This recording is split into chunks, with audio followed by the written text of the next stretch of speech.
Graça e paz perfeita vos seja multiplicada. Neste vídeo trataremos do destino final da Rússia de acordo com a profecia bíblica. Trataremos também de alguns temas contemporâneos, temas que estão acontecendo nos dias atuais e que provam que estamos na eminência de que toda a profecia se cumpra integralmente.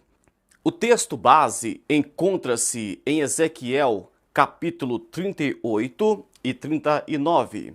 Eu quero pedir a você que leia com muita atenção, com muito carinho, o capítulo 38 e o capítulo 39. Já adiantando para você, eu quero deixar aqui no capítulo 39 de Ezequiel, o versículo 4, que diz assim: Nos montes de Israel cairás, tu e todas as tuas tropas, e os povos que estão contigo, e as aves de rapina, e as aves de todas a asa, e os animais do campo te darei por pasto. Isso aqui é a sentença da Rússia. Só para entender como é que está a situação da Rússia na Bíblia, depois do dilúvio, Noé tinha 3 filhos, Cão, Sem e Jafé. E após saírem da arca, os 3 filhos de Noé com as suas famílias foram povoar a terra. Então sabemos que Cão ou Cã desceu para o lado da África, responsável pela Etiópia, pelo Egito, aquele povo ali, descendente de Cão.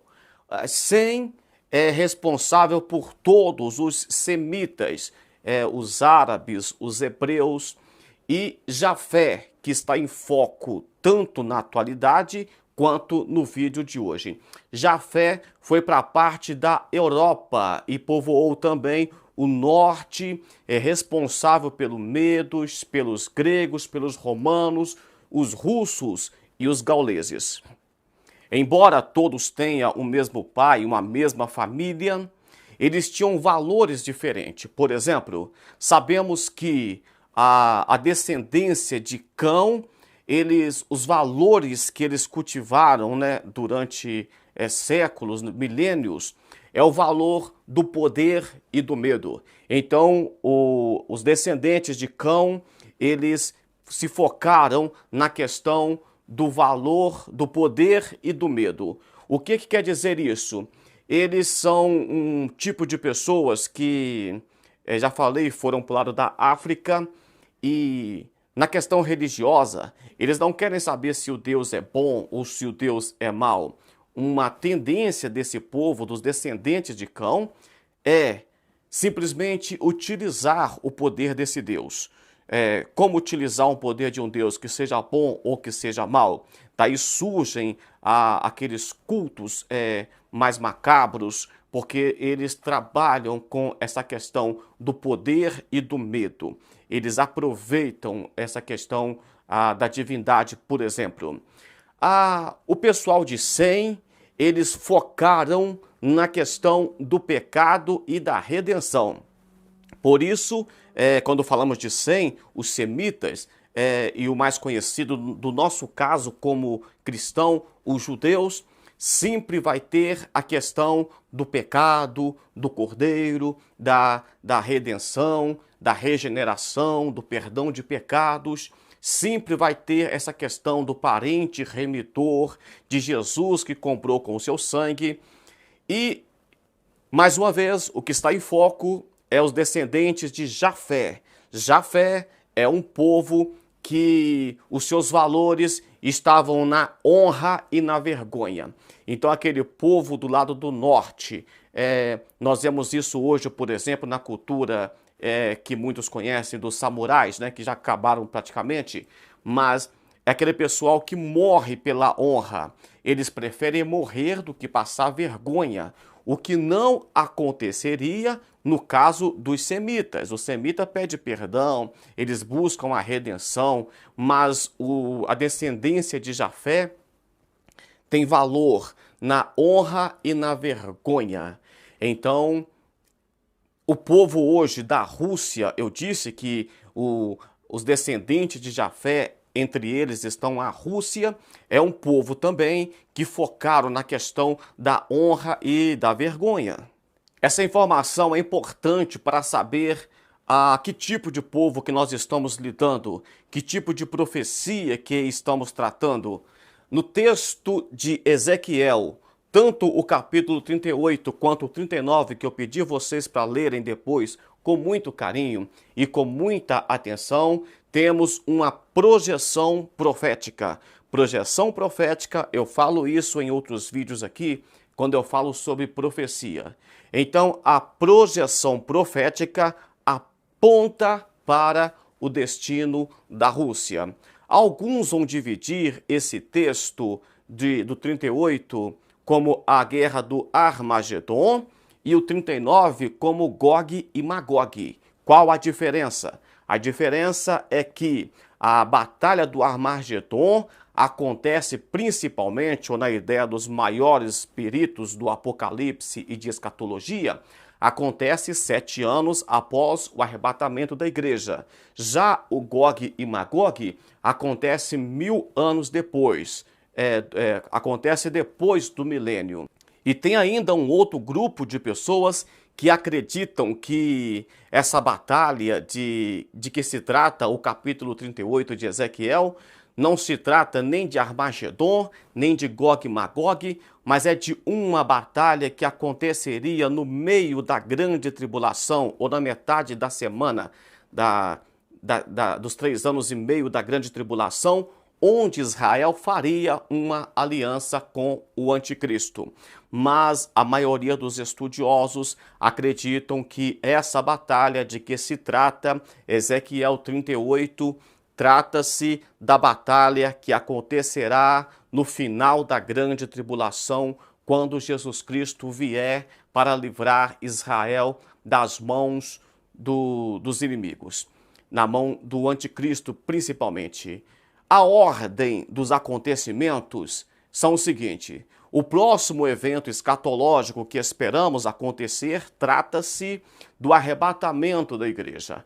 Após o arrebatamento da igreja, Israel vai fazer aliança com o anticristo, vai aceitar o anticristo como se fosse o Messias. Depois disso, o anticristo faz guerra contra Israel, porque Israel vai perceber que ele não é o Messias de que estavam esperando. Então Jesus Cristo vem no Monte das Oliveiras com a igreja. Nesse caso aí já é a volta de Jesus. Eu ensino aqui que arrebatamento da igreja é diferente de volta de Jesus. No arrebatamento, Jesus espera a igreja nas nuvens e a igreja vai ao encontro de Cristo. Mas na volta de Jesus, ele vem depois de 7 anos e desce no Monte das Oliveiras com a igreja, para ficar nessa terra por um período de 1000 anos. E na volta de Jesus, ele vem, livra Israel das mãos do inimigo, prende Satanás, destrói o anticristo, acontece o julgamento das nações e tem um governo de 1000 anos para quem acredita no milênio. Para nós que acreditamos no milênio, então um governo de 1000 anos. E depois disso terá uma nova batalha quando Satanás for solto, ele levará as nações a fazer guerra novamente contra os santos, então será o destino final, Gog e Magog. No texto de Ezequiel, capítulo 38, versículo 2, você vai ler assim: mandando profetizar contra o príncipe e chefe, aí diz lá, Meseque e Tubal. Há muitos dos estudiosos vão relacionar Meseque com Moscou e Tubal como a atual Turquia. Sempre aparece Meseque e Tubal juntos na Bíblia.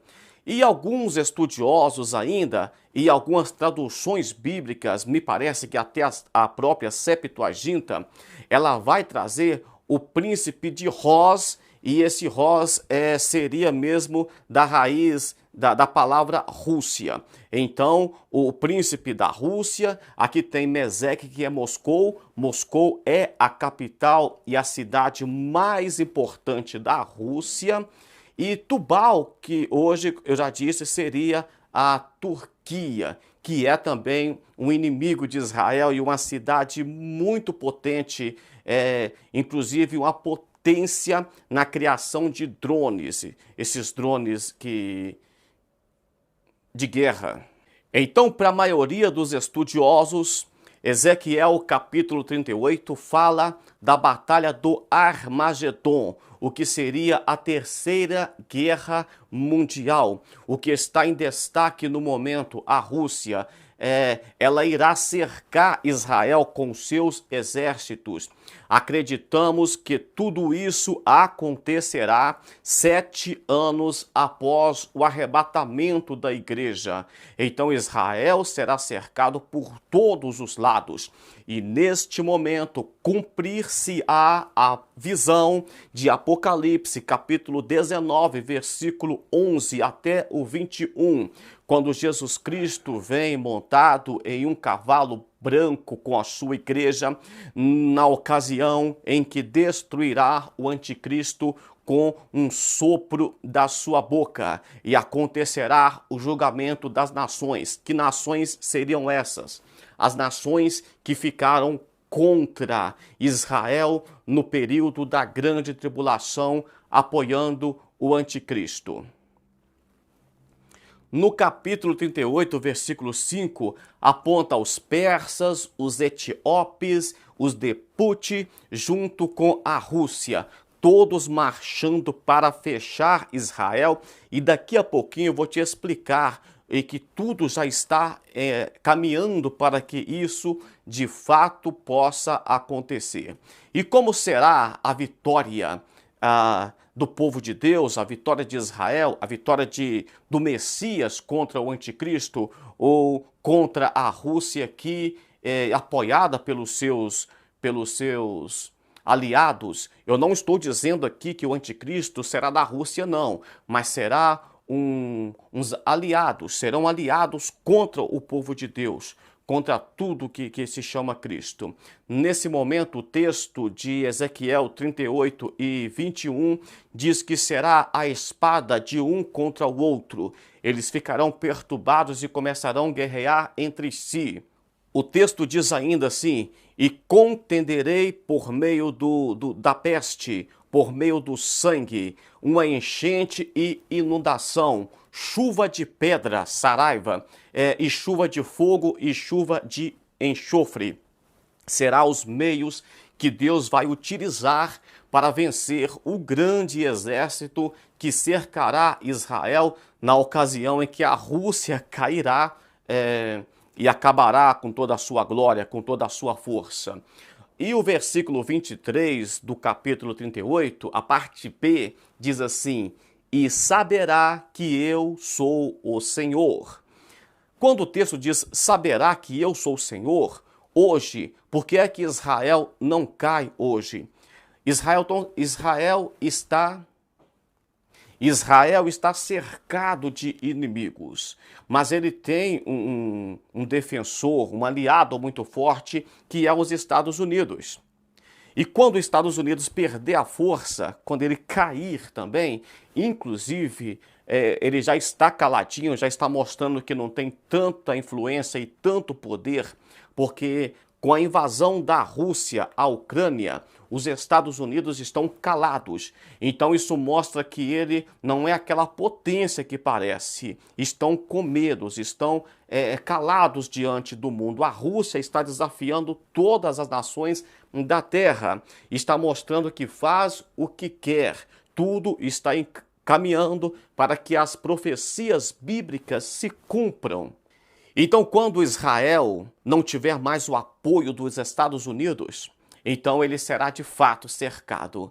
Aí o texto de Ezequiel 38, e versículo 23, a parte B diz: saberá que eu sou o Senhor. Isso quer dizer, não será os Estados Unidos, não será a nação da terra, não será o braço do homem que defenderá a nação de Israel, mas sim o próprio Deus que defenderá Israel.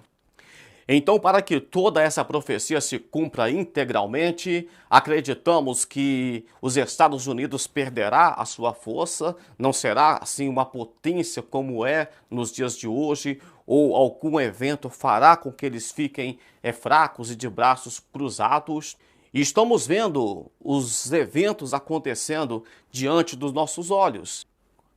Sabemos que essa invasão da Rússia à Ucrânia, isso é só um início, um rumor, porque agora no dia 24, se não me engano, de fevereiro de 2022, a China já manda caças lá sobrevoando o Taiwan.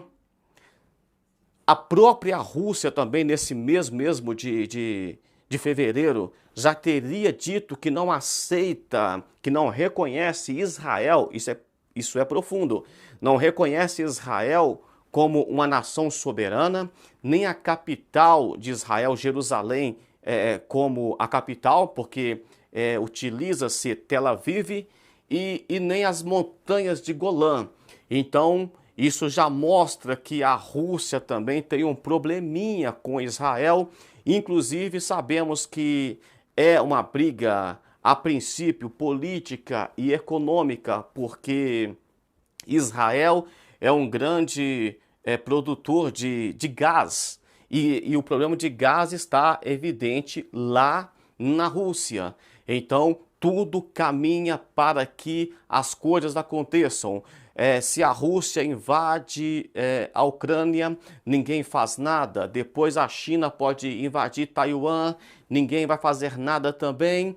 E o Irã vai tentar tomar as nações, tomar o que acha que é de direito de Israel.